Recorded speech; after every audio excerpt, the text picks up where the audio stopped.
안녕하십니까, 이장님닷컴입니다. 전국이 장마의 영향으로 크고 작은 농작물 피해가 발생하고 있습니다. 더 이상 피해가 발생하지 않았으면 하는 바람입니다. 장마로 인해 복숭아에서도 낙과 등의 피해가 발생하고 있습니다. 복숭아 농사에서 제일 중요한 것은 물 빠짐이 좋은 곳에 심어야 한다는 사실입니다. 다른 과일에 비해 복숭아는 물 빠짐이 불량한 곳에 심으면 뿌리가 바로 활력을 잃어 심각한 문제가 발생합니다. 절대로 제대로 된 복숭아를 생산하기가 힘듭니다. 이 점을 전제로 하고 오늘 영상을 시청해 주시기 바랍니다. 복숭아 농사를 짓다 보면 속 터지는 일이 한두 번이 아닌데요. 다른 과일과는 다르게 복숭아는 나무에서 과일이 떨어지는 현상, 즉 낙과 현상이 발생합니다. 우리가 많이 먹는 사과, 배, 포도 등은 일단 나무에 열매를 달게 되면 태풍 등의 외부 충격 없이는 웬만해서는 과일이 나무에서 떨어지는 일은 거의 없습니다.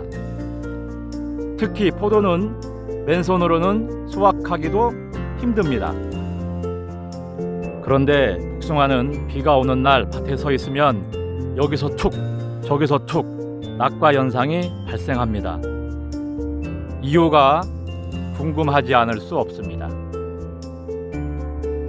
일단 복숭아는 다른 과일과 달리 씨가 한 개입니다.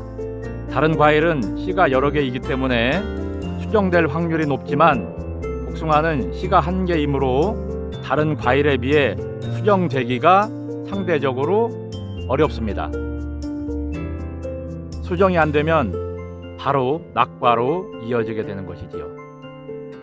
이 외에도 낙과가 되는 원인은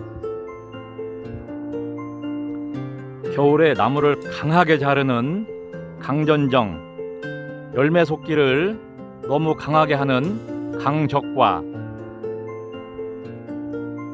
개화 후 저온 등에 의한 수정 불량, 요즘에 많이 보이는 씨를 둘러싸고 있는 내과피가 갈라지는 핵칼, 그리고 씨가 두 개인 쌍외과 등이 있습니다.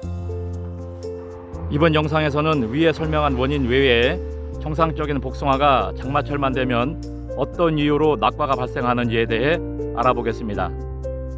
장마철 비가 오면 당연히 복숭아가 낙과된다고 생각하시는 분들은 자세히 영상을 봐주시면 좋겠습니다. 일단 장마철이 되면 비가 오든지 구름이 끼게 됩니다. 햇빛의 양이 맑은 날에 비해 현저하게 줄어들게 되지요. 비가 오게 되면 비료나 퇴비를 주지 않아도 공중에 있는 질소, 즉 공중질소라고 하는 비에 녹아있는 양분을 복숭아가 흡수하게 됩니다. 그렇게 되면 복숭아가 웃자라게 되고 우리 눈에는 보이지 않지만 식물 호르몬의 생성에도 변화가 오게 됩니다. 복숭아에 웬 호르몬이냐 하는 분도 계시겠지만 사람과 마찬가지로 복숭아 나무도 호르몬이 존재하고 과일이 자라는 과정에서도 호르몬이 생성되고 많은 작용을 하게 됩니다. 구름이 끼고 비가 오면 햇빛의 양이 현저하게 줄어들게 됩니다. 평소 복숭아 나무의 뿌리에서 많이 생성되는 사이토키닌이란 호르몬의 생성이 줄고 여러분이 잘 알고 계시는 지베렐린이란 호르몬이 대신 가지에 생성됩니다. 이 지베렐린은 가지를 웃자라게 하는 작용을 하게 됩니다. 사람으로 비유한다면 중년이 되는 남성 또는 여성 호르몬이 생성해 변화가 오는 원리와 같을 것입니다. 앞에서도 설명했듯이 비가 오면 공중 질소를 복숭아 나무가 흡수하게 되고 세포 분열을 촉진하는 사이토키닌 호르몬은 줄고 나무의 성장을 촉진하는 지베렐린 호르몬의 발생이 많아지게 됩니다. 복숭아를 키워야 할 호르몬이 복숭아 대신 나무가지를 키우게 되는 것입니다.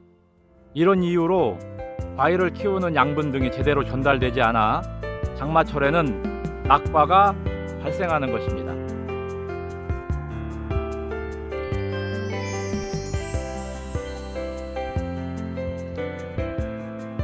만약 정상적인 생육 중에 장마철만 되면 복숭아 낙과 현상이 발생한다면 위에 설명한 이유로 낙과 피해를 보게 되는 것입니다. 그렇다면 복숭아 재배 농가에서는 어떻게 해야 할까요? 사람이 비를 맞거나 구름을 걷어낼 수는 없습니다. 같은 햇빛양을 최대한 활용해야 하는데요. 제식거리를 충분하게 두고 복숭아 나무의 가지가 서로 겹치지 않게 해주어야 합니다. 또한 장마철에는 비료나 퇴비를 과용하지 않아야 하겠습니다. 그리고 가장 중요한 물빠짐이 좋게 해서 나무가 건강하게 자라도록 해주면 낙과로 인한 피해를 상당 부분 줄일 수 있을 것입니다. 복숭아 농사에서 물빠짐, 아무리 강조해도 지나치지 않습니다. 오늘은 이 정도로 마치겠습니다.